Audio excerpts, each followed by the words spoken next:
ಆತ್ಮೀಯ ಜನಧ್ವನಿ ಕೇಳುಗರಿಗೆ ನಮಸ್ಕಾರ.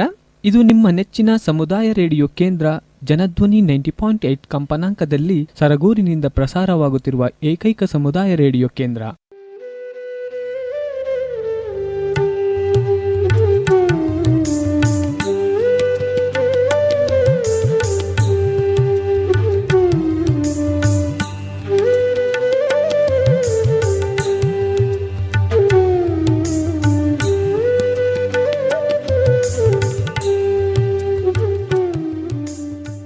ಆತ್ಮೀಯ ಕೇಳುಗರೆ, ಜನಧ್ವನಿ ಸಮುದಾಯ ರೇಡಿಯೋಗೆ ಸ್ವಾಗತ.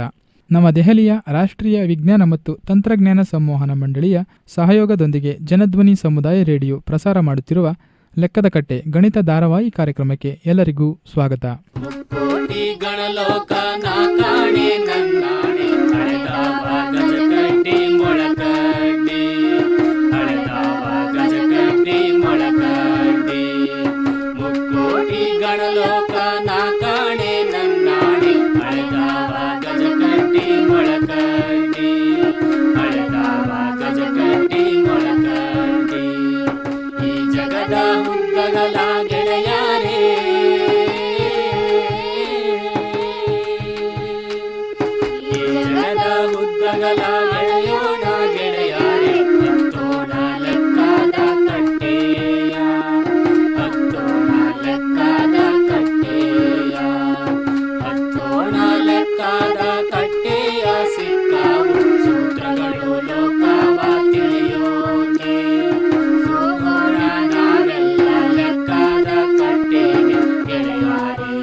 ಕೇಳುಗರೆ, ದಿನನಿತ್ಯ ಜೀವನದಲ್ಲಿ ಸದಾ ಅಂಕೆ ಸಂಖ್ಯೆಗಳನ್ನು ಬಳಸುತ್ತೇವೆ.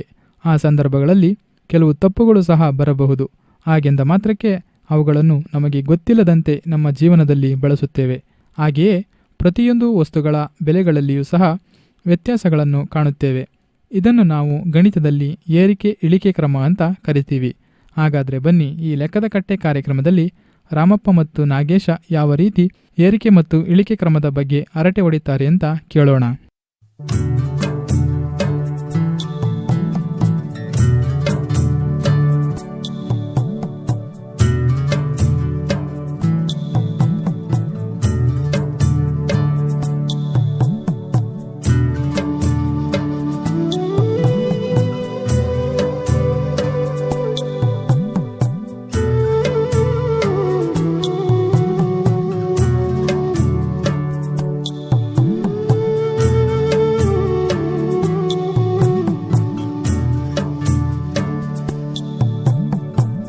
ಬೆಟ್ಟದ ತುದಿಯಲ್ಲಿಯೇ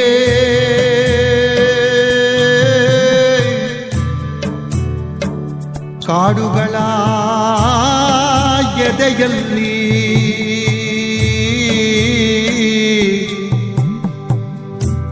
ಕಪಿನಿಯ ನದಿಯಲ್ಲಿ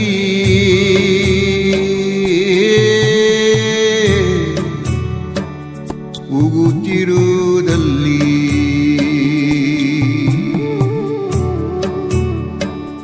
ಎಲ್ಲಿ ಕೊಂಬಿನ ಸಲಗ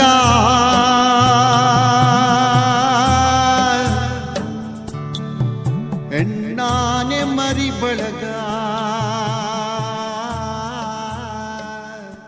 ಅಪ್ಪ ಅಪ್ಪ, ಏನೋ ಮಗ ಅದು ಬೆಳಿಗ್ಗೆನೆ ಅಪ್ಪ ಅಪ್ಪ ಅಂತ ಬಡ್ಕೋ ಬರ್ತಾ ಇದೀಯಾ? ಏನೂ ಇಲ್ಲ ಅಪ್ಪ, ಸುಮ್ಮನೆ ಕರೆದೆ. ಬೆಳಗಿನೇನು ಸದ್ದೇ ಇಲ್ಲ. ಯಾಕೆ, ನಾನಿಂದ ಏನಾಗಬೇಕಿತ್ತು? ನಮ್ಮ ಶಾಲೆಯಲ್ಲಿ ಮುಂದಿನ ವಾರ ಟೂರ್ಗೆ ಹೋಗ್ತಿದ್ದಾರೆ. ಅದಕ್ಕೆ ನಾನೇನು ಮಾಡಲಿ? ಸ್ವಲ್ಪ ದುಡ್ಡಿದ್ರೆ ಕೊಡಿ, ನಾನು ಹೋಗ್ತೀನಿ. ಲೋ, ಹೋದ ವಾರನೇ ಎಲ್ಲ ದುಡ್ಡನ್ನ ಅಕ್ಕ ತಮ್ಮನು ಖರ್ಚು ಮಾಡಿಸ್ಕೊಂಡು ಬಂದಿದ್ದೀರಾ. ಇವಾಗ ದುಡ್ಡು ಕೊಡು ಅಂದರೆ ಎಲ್ಲಿದ್ದು ಹೇಳು? ಬೇಡ ಬಿಡು, ಹೋಗ್ಬೇಡ. ಅಪ್ಪ, ಇವತ್ತೇ ಕೊಡು ಅಂತ ಹೇಳಲಿಲ್ಲ, ಇನ್ನೊಂದು ವಾರ ಬಿಟ್ಕೊಡು ಅಂತ ಹೇಳಿದೆ. ಇನ್ನೊಂದು ವಾರಕ್ಕೆ ಮೊಟ್ಟೆ ಇಕ್ಕುತ್ತಾ ಹೇಳೋ ದುಡ್ಡು? ಬೇಡ ಅಂದಮೇಲೆ ಸುಮ್ಮನೆ ಇರಬೇಕು ಅಷ್ಟೇ, ಇಲ್ಲಾಂದರೆ ಏಟ್ ಹೊಡಿಸ್ಕೋತೀಯ. ಯಾಕೆ ಅಪ್ಪ, ಎಲ್ಲ ಹುಡುಗರು ಅಪ್ಪಂದಿರು ಕಳಿಸ್ತಾರೆ, ನೀವ್ಯಾಕೆ ರೇಗ್ತೀರಾ? ದುಡ್ಡನ್ನ ನಿಮ್ಮ ಅಮ್ಮ ಕೊಟ್ಟು ಮಡಗಿಸಿದಾಳ ಹೇಳು? ಏನ್ರಿ ನನ್ನ ಹೆಸರು ಹೇಳ್ತಾ ಇದ್ದೀರಾ? ಮತ್ತೆ ನೋಡು ಬಾರೆ ಸೀತಾ, ನಿನ್ನ ಮಗನ ಹಠನ. ಏನ್ ಹಠ ಮಾಡ್ತಾನೆ? ಏನ್ ನಾಗೇಶ ನಿಂದು? ಏನೂ ಇಲ್ಲ ಅಮ್ಮ, ನನ್ನ ಸ್ನೇಹಿತರು ಎಲ್ಲ ಟೂರ್ಗೆ ಹೋಗ್ತಾ ಇದ್ದಾರೆ. ನಾನು ಹೋಗ್ತೀನಿ ಅಂದರೆ ಅದಕ್ಕೆ ಅಪ್ಪ ಬೇಡ ಅಂತ ಹೇಳ್ತಾ ಇದ್ದಾರೆ. ಲೋ ನಾಗೇಶ, ಮತ್ತೆ ದುಡ್ಡು ಎಲ್ಲಿಂದ ಬಂತು ಹೇಳು?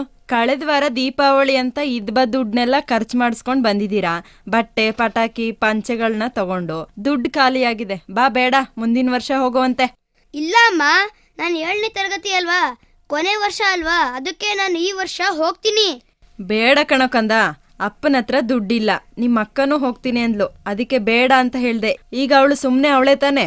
ಅವಳು ಇನ್ನೊಂದು ವರ್ಷ ಅದೇ ಸ್ಕೂಲಲ್ಲಿ ಇರ್ತಾಳೆ, ಅದಕ್ಕೆ ಮುಂದಿನ ವರ್ಷ ಹೋಗ್ತಾಳೆ. ನಾನು ಮುಂದಿನ ವರ್ಷ ಹೋಗಕ್ಕೆ ಆಗಲ್ಲ, ಬೇಕಾದ್ರೆ ಅಕ್ಕನ್ ಕೇಳು. ಹೌದಾ ಲಕ್ಷ್ಮಿ? ನಾಗೇಶ ಆ ಸ್ಕೂಲ್ನಲ್ಲಿ ಇದೇ ಕೊನೆ ವರ್ಷನಾ? ಹೌದಮ್ಮ, ಅವನಿಗೆ 8ನೇ ತರಗತಿಗೆ ಬೇರೆ ಸ್ಕೂಲ್ಗೆ ಹೋಗ್ಬೇಕಾಗ್ತದೆ. ಇದೊಂದು ವರ್ಷ ಕಳಿಸ್ಬಿಡಪ್ಪ, ನಾಗೇಶ ಹೋಗಿದ್ ಬರ್ಲಿ.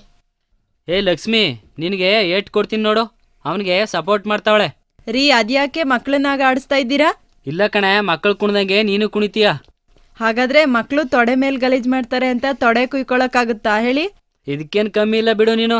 ಹೀಗೆ ಮಾಡಿ ಮಾಡಿ ಅಕ್ಕ ತಮ್ಮನ ತಲೆ ಮೇಲೆ ಕೂರ್ಸ್ಕೊಬಿಟ್ಟೆ. ನೀನೇನಾದ್ರೂ ಮಾಡ್ಕೋ ಹೋಗು, ನಾನು ಹೋಗ್ತೀನಿ. ರೀ ರೀ ಬನ್ರಿ, ಎಲ್ಲಿಗೆ ಹೋಗ್ತಾ ಇದ್ದೀರಾ? ಹೋಗು, ಎಲ್ಲಾದ್ರೂ ಹೋಗ್ತೀನಿ. ನಿನ್ನ ಮಕ್ಕಳ ಜೊತೆ ಆಡೋದ್ಕಿಂತ ಹೋಗೋದೇ ವಾಸಿ.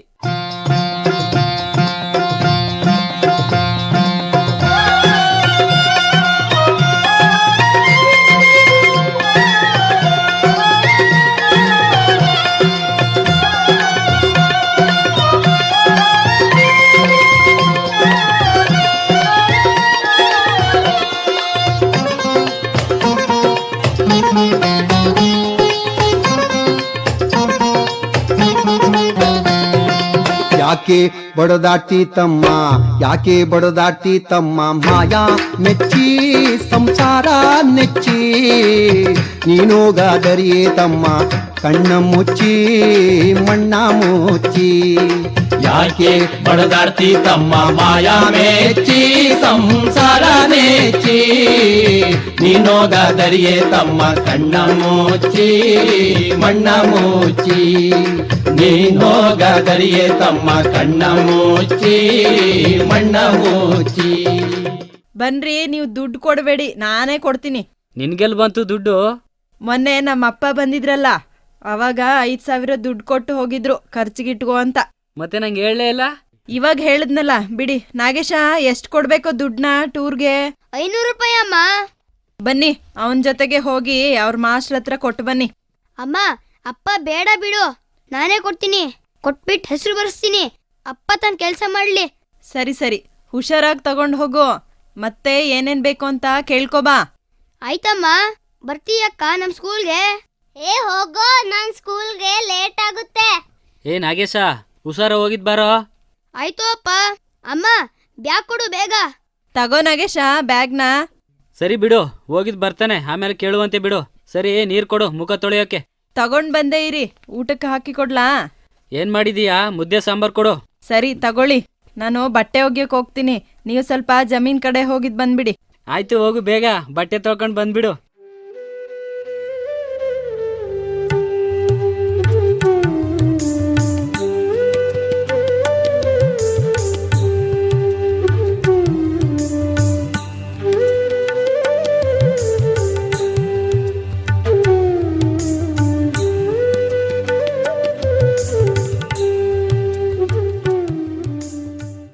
ಅಮ್ಮ ಅಮ್ಮ. ರೀ, ಬಂದ ಅನ್ಸುತ್ತೆ ನಾಗೇಶ. ಇಷ್ಟು ಬೇಗ ಬಂದ ನಾಗೇಶ? ಹೌದು ಅಪ್ಪ, ಒಪ್ಪತ್ತು ರಜೆ ಕೊಟ್ರು. ಯಾಕೆ? ಏನೇನೋ ಸಾಮಾನ್ ತರ್ಬೇಕಂತೆ, ಅದಕ್ಕೆ ರಜೆ ಕೊಟ್ರು. ಏನೇನ್ ತರೋಕ್ ಹೇಳಿದಾರೆ? ಒಂದು ರಗ್ಗು, ತಟ್ಟೆ, ಪೇಸ್ಟ್, 2 ಜೊತೆ ಬಟ್ಟೆ ತಗೊಳ್ಳಿ ಅಂತ ಹೇಳಿದ್ದಾರೆ. ಮತ್ತೆ ಏನಾದ್ರೂ ತಿಂಡಿ ಮಾಡಿಸ್ಕೊಳ್ಳಿ ಅಂದ್ರು. ಹೌದಾ? ಹಾಗಾದ್ರೆ ರೀ, ಬನ್ನಿ, ಸ್ವಲ್ಪ ಸರ್ಗೂರ್ ಸಂತೆಗೆ ಹೋಗಿದ್ ಬನ್ನಿ. ಹಾಗೆ ಅಲ್ಲಿ ಅಂಗಡಿ ಸಾಮಾನುಗಳನ್ನ ತಂದ್ಬಿಡಿ. ಅಯ್ಯೋ, ನಾನು ಹೊಲ್ದ ಕಡೆ ಹೋಗ್ಬೇಕಾಯ್ತು ಕಣೆ. ಸರಿ, ಬಟ್ಟೆ ತೊಳೆದ್ಬಿಟ್ಟು ನಾನೇ ಹೋಗ್ತೀನಿ ಬಿಡಿ. ಸರಿ, ಹೋಗ್ತೀನಿ, ದುಡ್ಡು ಕೊಡು. ತಗೊಳ್ಳಿ, 3,000 ಐತೆ. ಹುಷಾರು, ಎಲ್ಲಾ ಸಾಮಾನುಗಳನ್ನ ತಗೊಬನ್ನಿ. ಅಪ್ಪ, ನಾನು ಬರ್ತೀನಿ ಇರು. ಬೇಡ ಮಗನೇ, ನಾನೇ ಹೋಗಿದ್ ಬರ್ತೀನಿ. ನಾನು ಬರ್ತೀನಿ. ಸರಿ, ನಡಿ ಬೇಗ. ನಿಂದು ಬರೀ ಹಠ ಮಾಡೋದೆ ಯಾವಾಗ್ಲೂ. ಅಪ್ಪ, ಬಸ್ ಬಂತು, ಬನ್ನಿ ಬೇಗ. ಹುಷಾರಾಗತ್ತ ಮಗ, ನಾನು ಹೊತ್ಕೋತೀನಿ. ಬಾ ಮಳೆ ಬಾ, ಬಾ ಮಳೆಯ ಮಳೆಯೇ ಬಾ ಅಷ್ಟು ಬಿರುಸಾಗಿ ಬಾರದಿರು ಬಾ ಮಳೆಯೇ ಬಾ ಅಷ್ಟು ಬಿರುಸಾಗಿ ಬಾರದಿರು ನಲ್ಲೇ ನಲ್ಲೇ ಬರಲಾಗದಂತೆ ನಲ್ಲೇ ಬರಲಾಗದಂತೆ ಅವಳೆಲ್ಲಿ ಬಂದೊಡನೆ ಅವಳೆಲ್ಲಿ ಬಂದೊಡನೆ ಬಿಡದೆ ಬಿರುಸಾಗಿ ಸುರಿ ಅವಳೆಲ್ಲಿ ಬಂದೊಡನೆ ಬಿಡದೆ ಬಿರುಸಾಗಿ ಸುರಿ ಹಿಂತಿರುಗಿ ಹೋಗದಂತೆ ಹಿಂತಿರುಗಿ ಹೋಗದಂತೆ ನಲ್ಲೇ ಹಿಂತಿರುಗಿ ಹೋಗದಂತೆ ಬಾ ಮಳೆಯೇ ಬಾ ಬಾ ಮಳೆಯೇ ಬಾ ಬಾ. ಅಪ್ಪ ಎಷ್ಟು ಗಂಟೆ ಆಗುತ್ತೆ ಸರ್ಗೂರ್ಗೆ ಹೋಗೋದು? ಸ್ವಲ್ಪ ಹೊತ್ತು ಆಗ್ಬೋದು ಅಷ್ಟೇ, ಬಾರೋ. ಸ್ವಲ್ಪ ಹೊತ್ತಂದ್ರೆ ಎಷ್ಟು? 45 ನಿಮಿಷ ಆಗ್ಬೋದು ಕಣೋ. ಅಪ್ಪ ಯಾವುದೋ ಊರು ಕಾಣಿಸ್ತಾ ಇದೆ. ಅದೇ ಕಣೋ ಸರಗೂರು.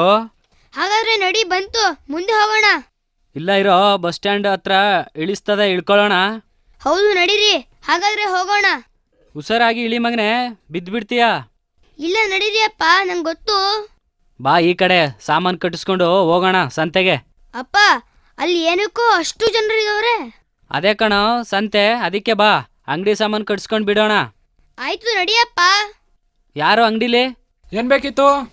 ಅರ್ಧ ಕೆಜಿ ಬೇಳೆ ಕೊಡಿ, ಅರ್ಧ ಕೆಜಿ ಹಸಿರು ಕಾಳು ಕೊಡಿ, 1 ಕೆಜಿ ಖಾರದ ಪುಡಿ ಕೊಡಿ, ಬೆಳ್ಳುಳ್ಳಿ, ಈರುಳ್ಳಿ, ಬೆಲ್ಲ, ಮೈದಾ ಹಿಟ್ಟು, ಸಾವಿಗೆ ಪೊಟ್ನ ಕೊಡಿ. ಏನು ಯಜಮಾನ್ರೆ, ಇವತ್ತು ಇಷ್ಟೊಂದು ಸಾಮಾನು ತಗೋ ಹೋಗ್ತಾ ಇದ್ದೀರಾ? ಏನು ವಿಶೇಷ? ಅಯ್ಯೋ, ಇವನು ಸ್ಕೂಲ್ನಲ್ಲಿ ಟೂರ್ ಹೋಗ್ತಾವ್ರಂತೆ, ಅದಕ್ಕೆ ಇವನು ಹೋಗ್ತಾವನೆ, ಅದಕ್ಕೆ ಸ್ವಲ್ಪ ತಿಂಡಿ ಮಾಡೋಣ ಅಂತ ತಗೋತಾ ಇದ್ದೀನಿ. ಹೌದಾ? ಮತ್ತೆ ಇನ್ನೇನಾದ್ರೂ ಬೇಕಾ? ಇಷ್ಟೇನೆ ಸಾಕಾ? ಸಾಕು ಬಿಡಪ್ಪ ಸಾಮಾನು, ಇನ್ನು ಬೇರೆ ಸಂತೆಗೆ ಹೋಗ್ಬೇಕು. ಎಷ್ಟಾಯ್ತು ಲೆಕ್ಕ ಹಾಕು. ಅರ್ಧ ಕೆ ಜಿ ಬೇಳೆ 30 ರೂಪಾಯಿ, ಅರ್ಧ ಕೆ ಜಿ ಹಸಿರು ಕಾಳು 40 ರೂಪಾಯಿ, ಖಾರದ ಪುಡಿ 80 ರೂಪಾಯಿ, ಬೆಳ್ಳುಳ್ಳಿ 60 ರೂಪಾಯಿ, ಈರುಳ್ಳಿ 1 ಕೆ ಜಿಗೆ 25 ರೂಪಾಯಿ. ಏನಪ್ಪ ಇಷ್ಟು ರೇಟ್ ಏರಿಕೆ ಬಿಟ್ಟೈತೆ ಸಾಮಾನುಗಳಿಗೆ? ಏನು ಮಾಡೋದು, ಎಲ್ಲ ಪದಾರ್ಥಗಳ ಬೆಲೆ ಜಾಸ್ತಿ ಆಗೋಗ್ಬಿಟ್ಟಿದೆ. ಅಯ್ಯೋ, ಎಷ್ಟು ಏರಿಕೆ ಆಗಿದೆ. ಹೋದ ವಾರ ಇಷ್ಟು ಇರಲಿಲ್ಲ ಅಲ್ವಾ? ಬದುಕೋದು ತುಂಬ ಕಷ್ಟ ಬಿಡು ಇನ್ಮೇಲೆ. ಹೌದು ಯಜಮಾನ್ರೆ, ತಕೊಳ್ಳಿ ಸಾಮಾನು. 235 ರೂಪಾಯಿ ಆಗಿದೆ, ಕೊಡಿ. ಸರಿ ತಗೋಪ್ಪ, 250 ರೂಪಾಯಿ ಇದೆ, ಇನ್ನು ಉಳಿದ ದುಡ್ಡ ಕೊಡು. ತಗೊಳ್ಳಿ ಯಜಮಾನ್ರೆ, ಉಳಿದ ದುಡ್ಡನ್ನ. ಬರ್ತೀನಿ ಕಣಪ್ಪ, ನಡಿಲ ಮಗ, ಸಂತೆಗೆ ಹೋಗೋಣ. ಅಪ್ಪ ಅಪ್ಪ, ಅಂಗಡಿಯಲ್ಲಿ ಅಣ್ಣನ ಹತ್ರ ಸಾಮಾನು ತುಂಬಾ ಏರ್ಕೊಬಿಟ್ಟಿದೆ ಅಂದ್ಯಲ್ಲ, ಏರಿಕೆ ಅಂದ್ರೆ ಏನು? ನಡಿಲ ಮಗ, ಅದು ಬೇರೆ ಕೇಳಬೇಡ. ಹೇಳ್ಕೊಡಪ್ಪ, ಯಾಕೆ ನೀನು ನಾನು ಕೇಳಿದ್ರೆ ಗುರ್ರಂತ್ಯಾ? ಸರಿ, ಏರಿಕೆ ಬಿಟ್ಟಿದೆ ಅಂದರೆ ಬೆಲೆ ಏರಿಕೆ ಆಗಿದೆ ಅಂತ ಗೊತ್ತಾಯ್ತಾ? ಹೌದಾ? ನಮ್ಮ ಸ್ಕೂಲ್ನಲ್ಲಿ ಏರಿಕೆ ಕ್ರಮ ಇಡಿಕೆ ಕ್ರಮ ಅಂತ ಹೇಳ್ತಾ ಇದ್ರು, ಅದೇನಪ್ಪ ಇದು? ಹೌದು, ಅದೇ ಗೊತ್ತಾಯ್ತಾ ಏರಿಕೆ ಅಂದ್ರ? ಗೊತ್ತಿಲ್ಲ ಅಪ್ಪ, ಹೇಳ್ಕೊಡಿ. ಅಂಗಡಿಯಲ್ಲಿ ಸಾಮಾನು ತಗೊಂಡಲ್ಲ, ಅಲ್ಲಿ ಬೇರೆ ಬೇರೆ ವಸ್ತುಗಳ ಬೆಲೆ ಏರಿಕೆ ಆಗಿತ್ತು ಅಲ್ವಾ? ಅಪ್ಪ ಅಲ್ಲಿ ಈರುಳ್ಳಿ ಬೆಲೆ ಕಡಿಮೆ ಇತ್ತು. ಬೇಳೆ ಬೆಲೆ 30 ರೂಪಾಯಿ, ಹಸಿರು ಕಾಳು ಬೆಲೆ 40 ರೂಪಾಯಿ, ಖಾರದ ಪುಡಿ ಬೆಲೆ 80 ರೂಪಾಯಿ, ಬೆಳ್ಳುಳ್ಳಿ ಬೆಲೆ 60 ರೂಪಾಯಿ, ಈರುಳ್ಳಿ ಬೆಲೆ 25 ರೂಪಾಯಿ ಇತ್ತು ಅಲ್ವಾ? ಅದೇ ಅಪ್ಪ ಇತ್ತು. ಯಾವ ರೀತಿ ಇದನ್ನ ಏರಿಕೆ ಕ್ರಮದಲ್ಲಿ ಬರೆಯೋದು ಗೊತ್ತಿಲ್ಲ. ಹೇಗೆ ಅಂದ್ರೆ ಕಡಿಮೆ ಬೆಲೆ ಇರುವುದರಿಂದ ಹೆಚ್ಚೆ ಬೆಲೆ ಸಂಖ್ಯೆ ಕಡೆಗೆ ಬರ್ಕೊಂಡು ಹೋಗೋದು, ಗೊತ್ತಾಯ್ತಾ? ಹಾಗಾದ್ರೆ ಆ ಸಾಮಾನಿನಲ್ಲಿ ಬೆಲೆಗಳನ್ನು ಏರಿಕೆ ಕ್ರಮದಲ್ಲಿ ಹೇಳು ನೋಡೋಣ. ಅಪ್ಪ ನಂಗೆ ಗೊತ್ತಾಗ್ಲಿಲ್ಲ. ಹೋಗೋ ದಡ್ಡ, ಏನು ಅರ್ಥ ಆಗಲ್ಲ ನಿಂಗೆ.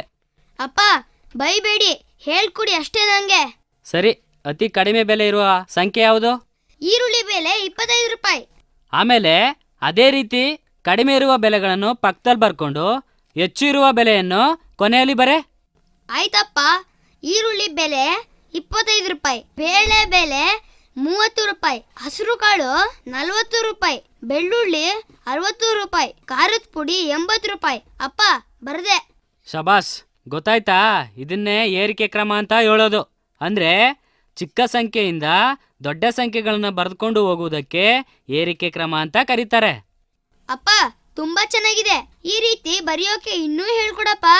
ಬಾ ಬಾ, ಮೊದಲು ಸಂತೆಗೆ ಹೋಗೋಣ, ಸಾಮಾನು ತಗೊಳ್ಳೋಣ, ಆಮೇಲೆ ಹೇಳ್ಕೊಡ್ತೀನಿ.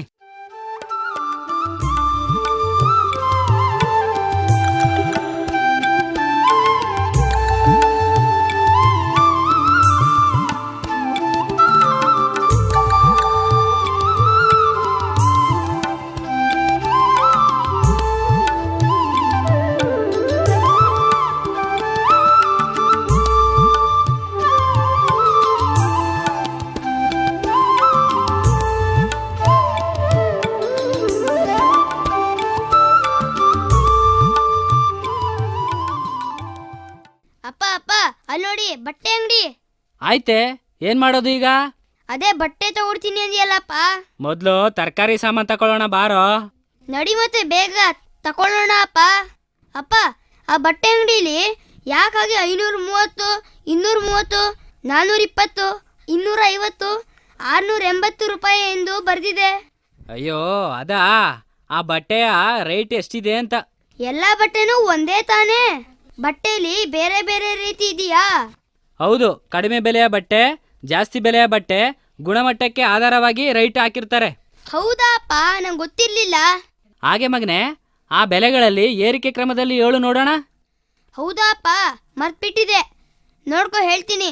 ಮೊದಲು 250, 420, 530, 680. ಸರಿನಾ ಅಪ್ಪ? ತುಂಬಾ ಚೆನ್ನಾಗಿ ಹೇಳಿದೆ ಮಗನೆ, ಸಬಾಸ್. ಅಪ್ಪ, ಇಷ್ಟೇನ ಅಂಕಿಗಳು? ತುಂಬಾ ಹೇಳ್ಬೋದಲ್ವಾ? ಹೌದು ಮಗನೆ, ಇದೇ ರೀತಿ ಸಂಖ್ಯೆಗಳನ್ನು ಮಿಲಿಯನ್ ಬಿಲಿಯನ್ವರೆಗೂ ಜಾಸ್ತಿ ಮಾಡ್ತಾ ಹೋಗ್ಬೋದು. ಅದೇ ರೀತಿ ಇಳಿಕೆನೂ ಸಹ ಮಾಡ್ಬೋದು. ಇಳಿಕೆ ಅಂದ್ರೆ?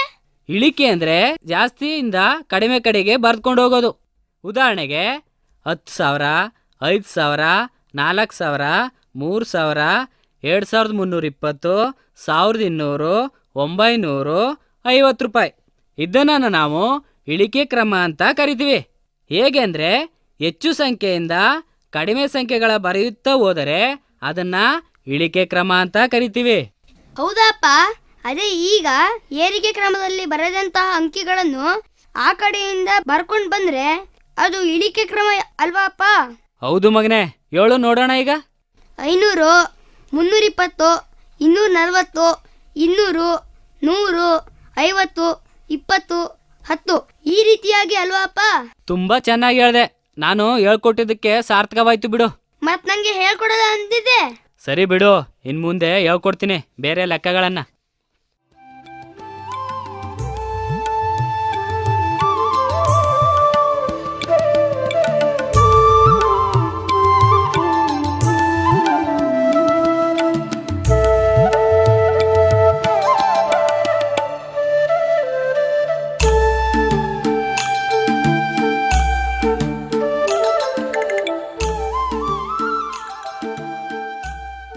ಅಪ್ಪ ಅಪ್ಪ, ಏನಿದು ಮೀಟರ್ ಸೆಂಟಿಮೀಟರ್ ಅಂತ ಇದೆ? ಅದಾ ಬಟ್ಟೆ ಅಳಕಿರುವ ಸ್ಕೇಲ್ ಮಗನೆ. ಅದು 1 centimetre, 10 centimetre, 13 centimetre, 35 centimetre, 33 centimetre, 43 centimetre ಈ ರೀತಿಯಾಗಿ ಅದರ ಅಳತೆಗಳ ಅನುಗುಣವಾಗಿ ಬಟ್ಟೆಗಳನ್ನು ಕತ್ತರಿಸಲು ಬಳಸುವಂತಹ ಒಂದು ಪಟ್ಟಿ. ಹೌದಾ ಅಪ್ಪ? ಹಾಗಾದ್ರೆ ಅಪ್ಪ, ಇದನ್ನ ಏರಿಕೆ ಮತ್ತು ಇಳಿಕೆ ಕ್ರಮದಲ್ಲಿ ಹೇಗೆ ಬರೆಯೋದು? ನಾನು ಹೇಳ್ಕೊಡ್ತೀನಿ ಇರೋ. ಮೊದಲು ಏರಿಕೆ ಕ್ರಮ ನೋಡೋಣ, ಆಮೇಲೆ ಇಳಿಕೆ ಕ್ರಮ ನೋಡೋಣ. ಆಯ್ತು ಅಪ್ಪ. 1 centimetre, 10 centimetre, 1 centimetre, 13 centimetre, 33 centimetre, 35 centimetre ಈ ರೀತಿ ಬರೆದಾಗ ಅದು ಏರಿಕೆ ಕ್ರಮ ಆಗುತ್ತೆ. ಅರ್ಥ ಆಯ್ತಾ? ಹೌದು ಅಪ್ಪ, ಅರ್ಥ ಆಯ್ತು. ಇಳಿಕೆ ಕ್ರಮ ಹೇಳು ನೋಡೋಣ. ಅಪ್ಪ, ನಾನೇ ಹೇಳ್ತೀನಿ. 50 centimetre, 40 centimetre, 30 centimetre, 20 centimetre, 10 centimetre, 1 centimetre. ಸಬಾಸ್ ಮಗನೆ, ತುಂಬಾ ಚೆನ್ನಾಗಿ ಹೇಳ್ದೆ. ಅಯ್ಯೋ, ತುಂಬಾ ಟೈಮ್ ಆಯ್ತು, ನಡಿ ಹೋಗೋಣ ಬೇಗ ಮನೆಗೆ. ಅಪ್ಪ, ತುಂಬಾ ಹೊತ್ತಾಗೋಯ್ತು. ಅಪ್ಪ, ಇನ್ನೆಲ್ಲ ಅಮ್ಮ ಬೈತಾರೋ ಗೊತ್ತಿಲ್ಲ. ಇನ್ನೊಂದು ಏರಿಕೆ ಕ್ರಮ ಹೇಳ್ಕೊಡಪ್ಪ ಮನೆಗೆ ಹೋಗುವವರೆಗೆ. ಅಯ್ಯೋ ಇರೋ ನಾಗೇಶ, ಅದಕ್ಕೆ ಯಾಕೆ ಎದುರುಕತೀಯ? ನಾನು ಏನಾದರೂ ಸುಳ್ಳು ಹೇಳ್ತೀನಿ ನಿಮ್ಮಮ್ಮ ಬೈದೇ ಇರೋ ರೀತಿ. ಅಪ್ಪ, ಹಾಗಾದ್ರೆ ಹೆದರೋಲ್ಲ, ಬನ್ನಿ.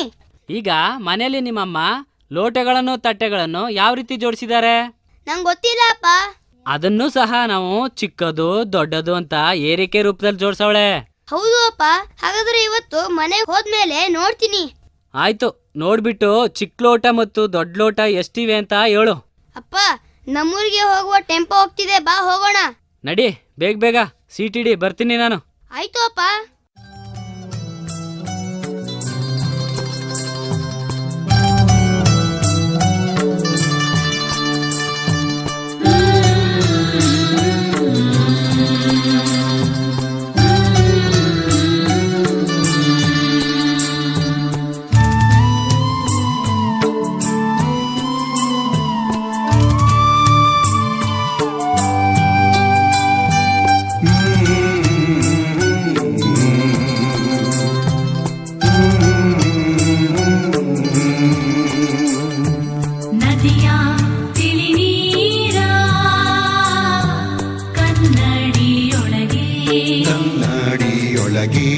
ಚೆಲುವ ಪ್ರೇಮಿಯ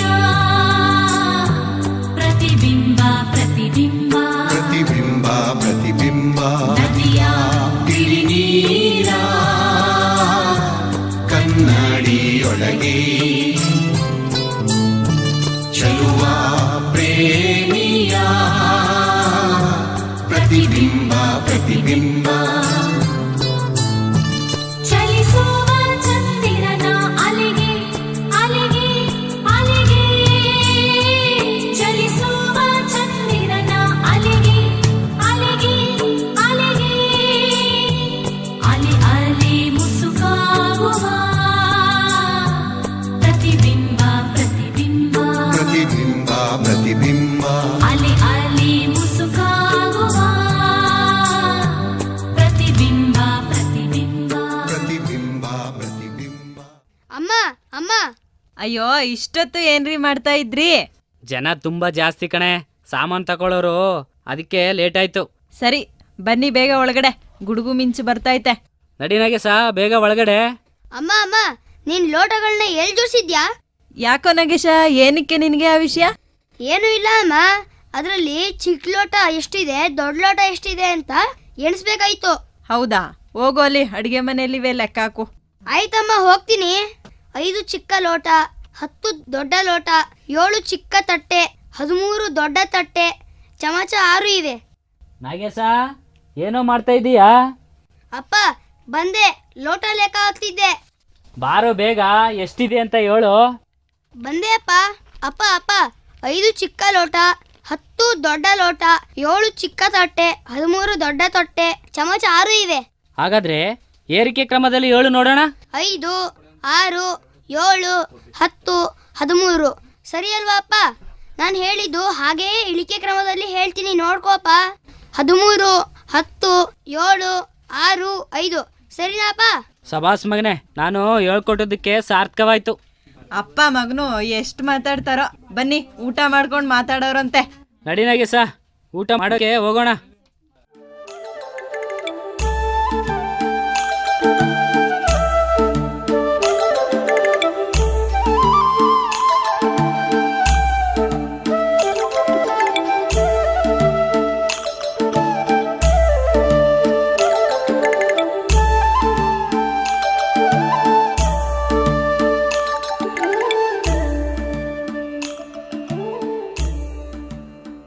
ಕೇಳುಗರೆ, ಇದುವರೆಗೂ ರಾಮಪ್ಪ ಮತ್ತು ನಾಗೇಶ ಇಬ್ಬರ ನಡುವೆ ಲೆಕ್ಕದ ಕಟ್ಟೆಯ ಕಾರ್ಯಕ್ರಮದಲ್ಲಿ ಏರಿಕೆ ಮತ್ತು ಇಳಿಕೆ ಕ್ರಮವನ್ನು ತಿಳಿದುಕೊಂಡವು ಅಲ್ವಾ?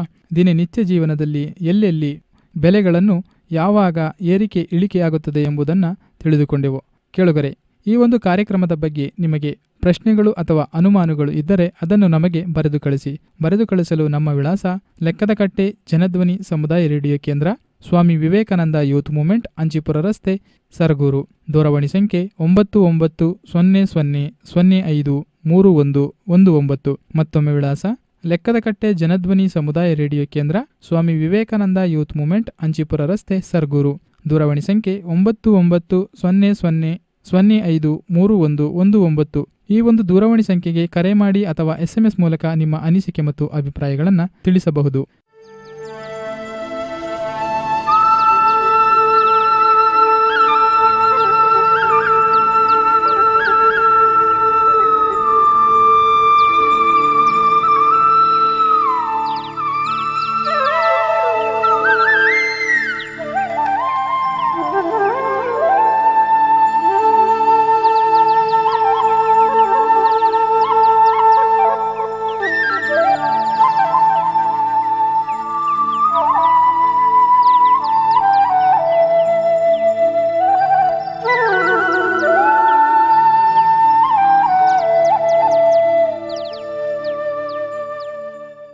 ಕೇಳುಗರೆ, ಇದುವರೆಗೂ ನೀವು ರಾಷ್ಟ್ರೀಯ ವಿಜ್ಞಾನ ಮತ್ತು ತಂತ್ರಜ್ಞಾನ ಸಂವಹನ ಮಂಡಳಿಯ ಪ್ರಾಯೋಜಕತ್ವದಲ್ಲಿ ಜನಧ್ವನಿ ಪ್ರಸ್ತುತಪಡಿಸಿದ ಲೆಕ್ಕದ ಕಟ್ಟೆ ಕಾರ್ಯಕ್ರಮವನ್ನು ಕೇಳಿದ್ದೀರಿ. ಬರೆದವರು ಶಾಂತರಾಜು ಎಂ ಆಗತೂರು, ನಿರ್ಮಾಣ ಶಿವಕುಮಾರ್ ಮತ್ತು ನಿಂಗರಾಜು, ನೆರವು ವಿಜ್ಞಾನ ವಾಹಿನಿ ಮತ್ತು ವಿವೇಕ ಸ್ಕಾಲರ್ ಯೋಜನೆಯ ತಂಡ. ಪಾತ್ರಗಳು: ರಾಮಪ್ಪನ ಪಾತ್ರದಲ್ಲಿ ಶಾಂತರಾಜು ಎಂ ಆಗತೂರು, ಸೀತಮ್ಮನ ಪಾತ್ರದಲ್ಲಿ ಶ್ರುತಿ ಬೀಚನಹಳ್ಳಿ, ನಾಗೇಶನ ಪಾತ್ರದಲ್ಲಿ ಮಾಸ್ಟರ್ ಚೇತನ್, ಲಕ್ಷ್ಮಿ ಪಾತ್ರದಲ್ಲಿ ಕುಮಾರಿ ನಿವೇದಿತಾ, ಅಂಗಡಿಯವನ ಪಾತ್ರದಲ್ಲಿ ಚೆಲುವರಾಜು. ಕೇಳುಗರೆ, ಮುಂದಿನ ಸಂಚಿಕೆಯಲ್ಲಿ ಮತ್ತೊಂದು ಲೆಕ್ಕದ ಕಟ್ಟೆ ಕಾರ್ಯಕ್ರಮವನ್ನು ಕೇಳೋಣ. ಅಲ್ಲಿಯವರೆಗೂ ನಮಸ್ಕಾರ.